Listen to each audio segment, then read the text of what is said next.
guys, we're going to talk about dynastic cycles. And this is basically the cycle that ancient Chinese dynasties went through as they basically became new dynasties, lasted several generations, would eventually decline, and then someone else would take over. There was a pattern that they went through. So we're going to talk about that today, kind of talk about what that pattern was. Because it's interesting that it happened with all of the dynasties. Not just one or two, but all of them. So we're going to try to figure out how it happened, why it happened, and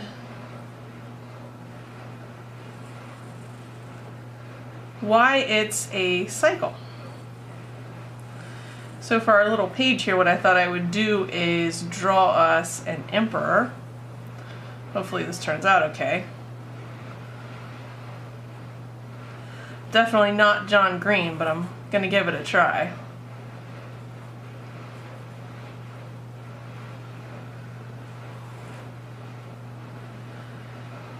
So this is our emperor.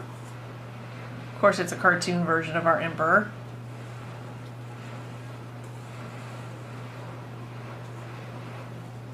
Now you got to remember something about the Chinese dynasties is because of geography, they basically existed by themselves because the rest of the world couldn't get to them. It's kind of like ancient India and what we learned about ancient India. So because the rest of the world couldn't get to them, they lasted for hundreds of years all by themselves, and they were able to create civilizations that were pretty unique compared to what was going on around the world. So I'm kind of glad that we have the chance to take a look at them now, because a lot of the things that they've created, we still use today. That sounds familiar. Mesopotamia and the wheel. Ancient India and planned cities. So we have a lot to thank ancient civilizations for. Alright, so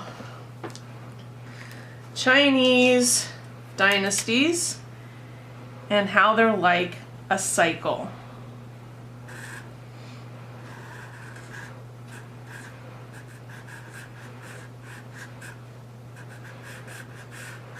Remember, a cycle is like a circle.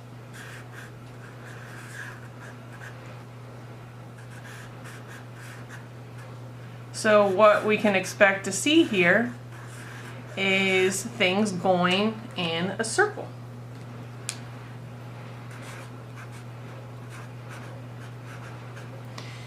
And it would be really great if you guys use your notes to kind of go along here with what I'm saying. And then you'll have that to kind of go back and refer to. And hopefully, if you have any questions about the dynastic cycles, you'll think of our little cartoon here.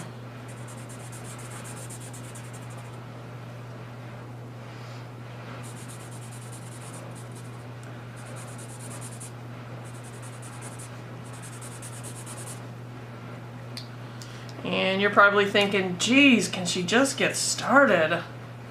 And actually, yes I can. I'm getting ready to start right now. Alright, so we're going to start first of all with let's start when a new dynasty begins. Okay? So new dynasty begins.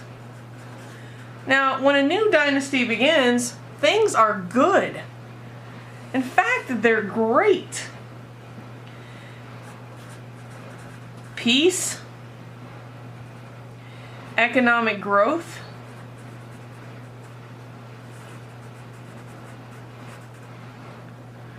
land is given to peasants,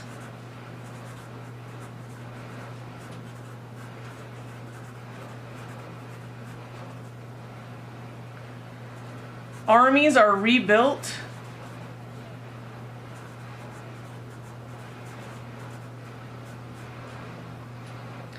And population grows. Doesn't just grow, it thrives. So that looks pretty sweet. Everybody's very, very happy.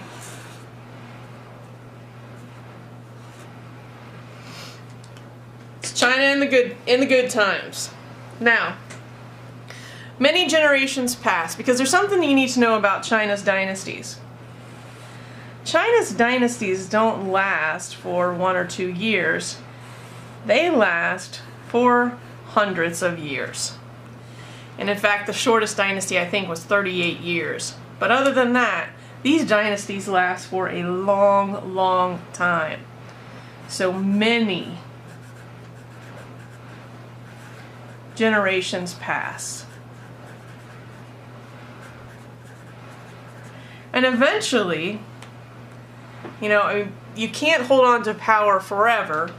Things start to happen, and a dynasty will start to decline.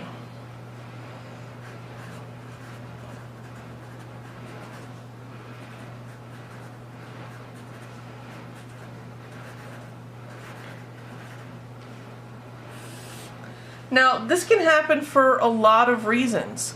The dynasty that's in power may not have any more ruling men. The dynasty, the land may get too large, and we've talked about that in other civilizations when people bite off more than they can chew and you just can't control all of that land. Well, what happens when they start to decline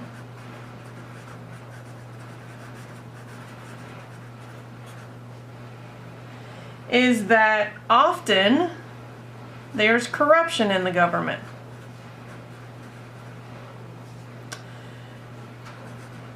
People are treated unfairly.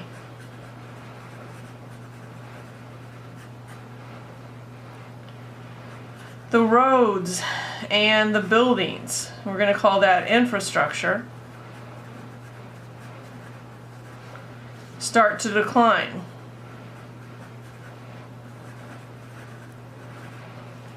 And I think it's pretty amazing if we look at the roads that were built by some of the Chinese dynasties that spanned the entire empire so they could quickly get to different regions of China. That's pretty amazing. Protection weakens.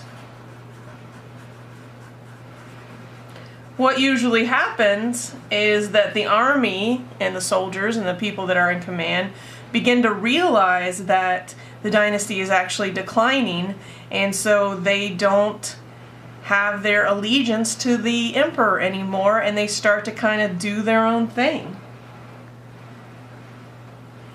And then we start to see higher taxes on the people.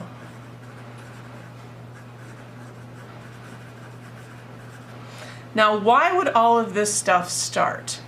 This is where it gets kind of interesting. Chinese emperors thought that the reason they could rule was that they had something called a mandate of heaven. So they were able to rule because basically God told them they could.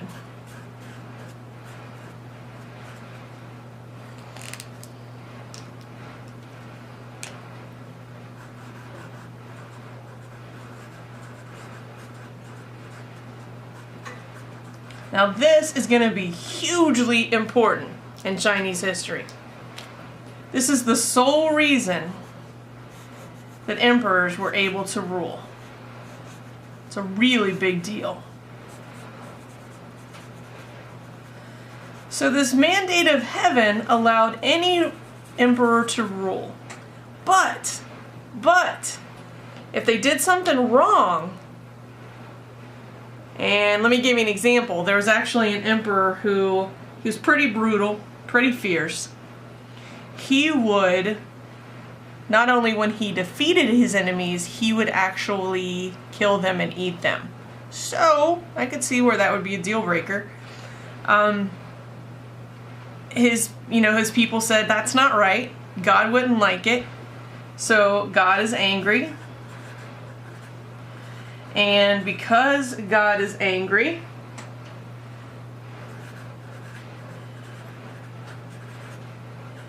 the emperor or the dynasty loses their mandate of heaven. And when they lose their mandate of heaven, anyone else can come in and take it over. Well, what happens when they lose this? It's kind of a pretty big deal. According to the Chinese, if you lose your mandate to heaven, your mandate of heaven, if you lose that, a lot of things can start happening. Famine and poverty. Well, typically, if you don't have things to eat, poverty's going to come right after that. Natural disasters.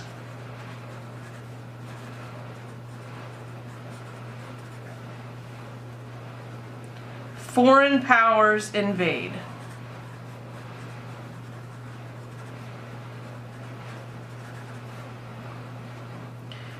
There's peasant revolts and bandit raids. So let's talk about those for a second. Because an emperor has lost their mandate of heaven, these things begin to happen. Famine and poverty, natural disasters, foreign powers that see that an emperor is weak start to invade.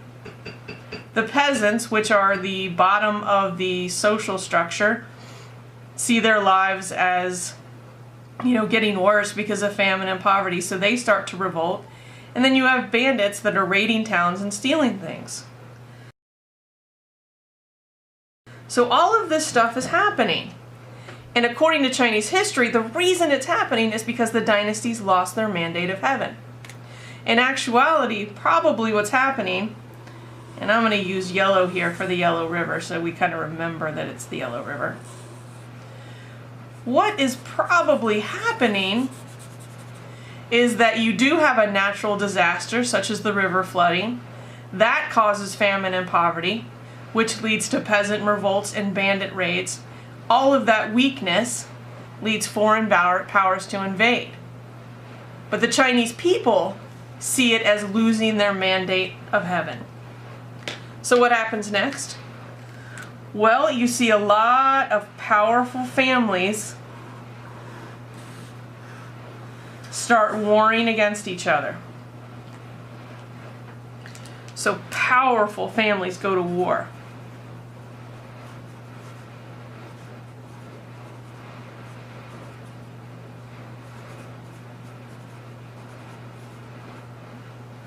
And the family that is the strongest,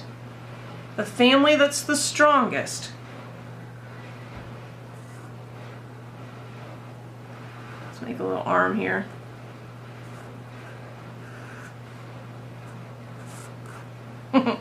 The family that is the strongest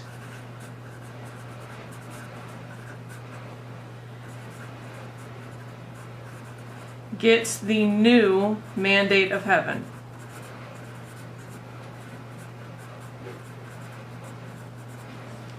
So they say, okay, we won, we're the strongest, we get the new mandate of heaven,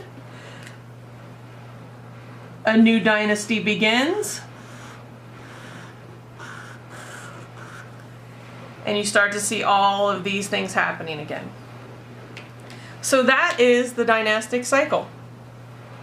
New dynasty, peace, economic growth, everything's happy.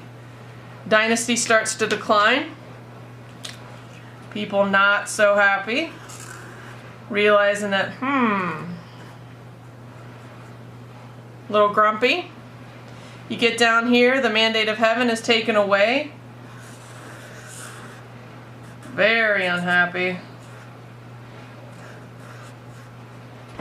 And then the strongest wins, back to peace again. So if we look at our four dynasties that we're going to study, this is what happens as the dynasties change. So take a look at that.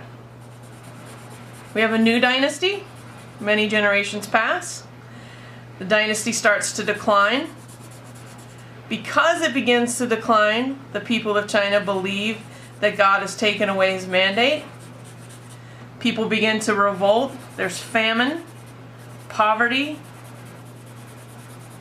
The families begin to war. A strong family will step in.